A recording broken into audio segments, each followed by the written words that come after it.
가계 빚이 우려를 넘어 위기로 치닫고 있습니다. 올해 1분기 개인 빚이 1,000조 원을 넘어서면서 사상 최대치를 기록했습니다. 고은상 기자입니다.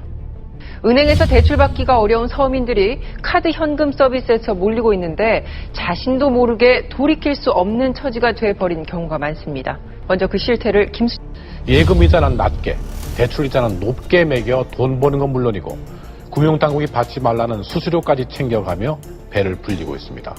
올 한 해 가계 빚에 대한 이자 부담이 사상 처음으로 50조 원을 넘어섰습니다. 100만 원 빌리고 이자만 연간 1,500만 원을 내는 일 가능할까요? 갖은 협박을 견디다 못한 채무자가 스스로 목숨을 끊기도 했습니다.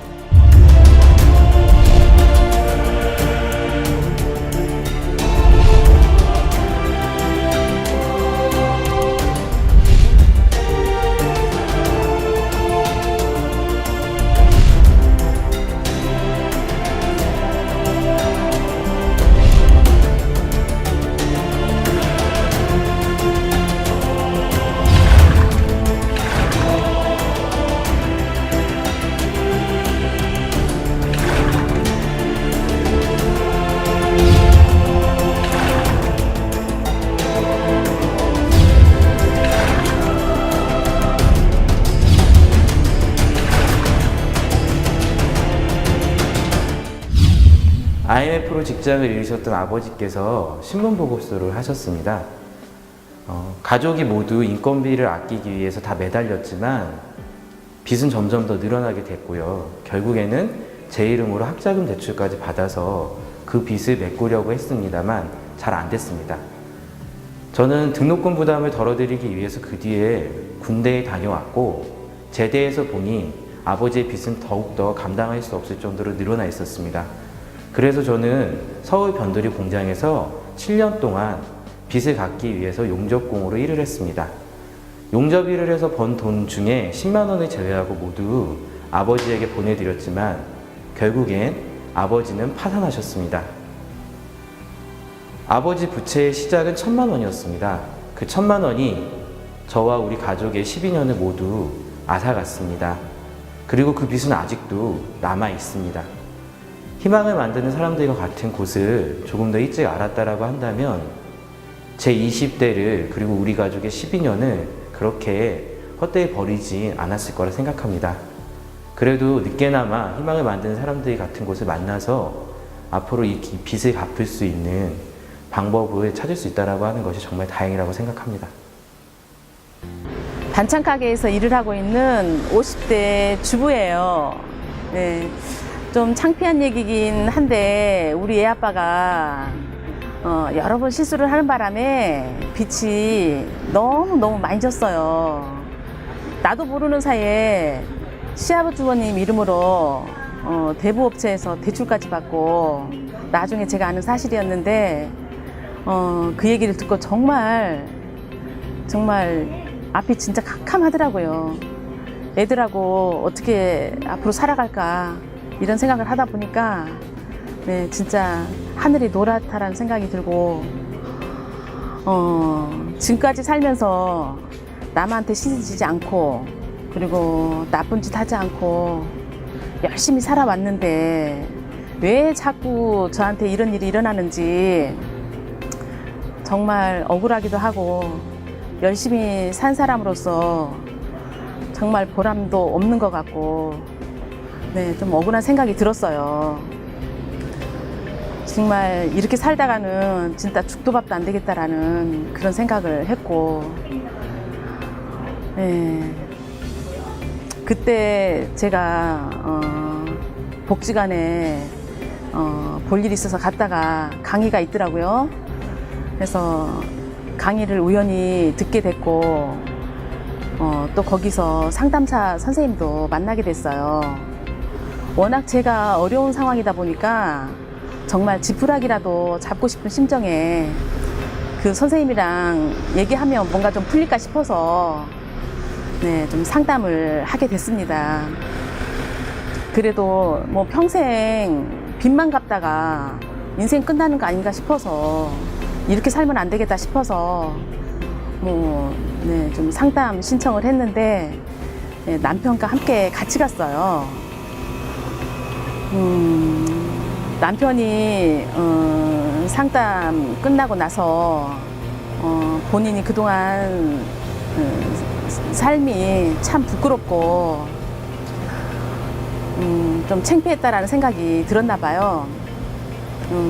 상담사가 자기보다 나이도 어린데도 불구하고 그분은 10년 동안 정말 빚에 시달리고 그런 와중에 정말 열심히 사는 그 삶을 보고 자기도 좀 열심히 정말 다시 살아야 되겠다는 그런 생각을 한 것 같아요. 애들 아빠가 지금은 헛된 생각하지 않고 한탕주의 복권 큰 거 하나 되지 않을까? 뭔가 하나 좀 잡고자 하는 그런 생각은 좀 다 버린 것 같고 이제는 좀 열심히 살려고 노력하는 것이 좀 엿보이고 있습니다. 그래서 그때 그 상담사 선생님이 좀 알려주신 그런 말씀이 있어가지고 미소금융에서 지원을 받아가지고 트럭을 하나 샀어요. 그걸로 운송 일을 하고 있고요. 그걸 밑바탕으로 지금은 형편이 썩 좋아진 건 아니지만 그래도 열심히 살려고 노력하고 있고 허리띠를 졸라매고 있습니다. 지금 저 같은 이런 상황에 계신 분들이 참 많으실 텐데 상담사 선생님하고 또 상담을 좀 하시면 많은 도움이 되지 않을까 그런 생각을 해봤습니다. 네, 저는 30대 직장인입니다. 결혼 상대자도 있는데 이제 제 상황이 너무 엉망이라서 도저히 말도 못하겠고 어떻게 해야 될지 진짜 막막해 하다가 이제 우연찮게 인터넷으로 희망을 만드는 사람들을 이제 그때 알게 됐습니다. 제가 2년 전부터 고금리 대출을 이용하다가 너무 감당이 안 돼서 희망홀씨하고 전환대출 같은 걸 이제 다 받아서 했어요. 근데 빚이 다 했는데도 도무지 줄지 않는 거예요. 그래서 제가 버는 것에 막 2배 훨씬 넘게 이제 불어나니까 진짜 하루하루 사는 거 같지가 않더라고요. 그래서 희망 만드는 사람들에서 이제 거기 상담을 받았죠. 이제 거기서도 제가 대출이 너무 많고 이미 이제 정부에서 이제 지원하는 제도를 제가 다 하고 있으니까 더 이상 이제 그런 것을 이제 이용 못하는 상황이라고 이제 말씀을 해주시더라고요. 그래도 이제 다른 방법을 찾아주셨습니다. 그러니까 희망을 만드는 사람들이 이제 직접 대출을 해주는 전환 대출을 이제 받을 수 있기 위해서 이제 저한테 이제 필요한 조치들을 숙제로 내주셨어요. 이제 몇 개월 동안 이게 진짜 가계부 진짜 꼼꼼하게 쓰고 부채 이제 저한테 제 부채 내역을 이제 정확하게 이제 파악하는 이제 그런 과정들을 열심히 이제 숙제로 했습니다. 아주 힘들었는데 하여튼 이런 식으로 한 6개월 정도 걸쳐서 이제 조금씩 이제 저의 이제 신용 조건이 좀 이제 개선이 조금씩 되더라고요. 그래서 지금은 고금리 부채 저의 이제 고금리 부채 한 반 정도로 좀 줄어들었고 이렇게 한 1년 정도 더 하면 전체적으로 한 반 정도 부채가 줄어들 것 같습니다. 물론 이제 그 사이에 빚만 갚는 게 아니라 저축도 조금씩 시작했고요.